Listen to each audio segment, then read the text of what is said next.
জলদি জলদি তোমরা এখানে তোমাদের রজনীগন্ধা তুলসী লাভার ফ্রেন্ড গুলোকে ট্যাগ করে ফেলো দেখি তো। রজনীগন্ধা লাভারদের জন্য এটা একটা বেস্ট কেক বলতে পারো। এই কেকটা যেই দিদি ভাই তার হাজবেন্ডের জন্য অর্ডার করে, সেই দাদা ভাইটা কতটা লাকি ভাবো তো, যে তার বউ তার জন্য রজনীগন্ধা থিম কেক অর্ডার করেছে।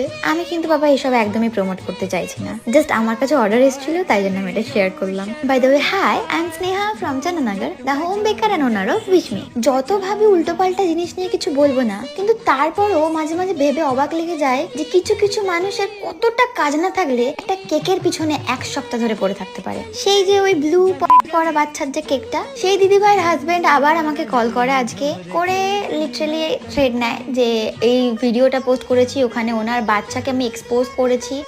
হ্যাঁ, ওখানে এক ডিপিতে দিদি ভাইকে আর তার বাচ্চাকে ওখানে দেখা যায়, বাট যেটা একদমই ছোট, জুম করলে তাদের চোখ মুখ না কিছুই বোঝা যাবে না, আইডেন্টিফাই করা যাবে না যেটা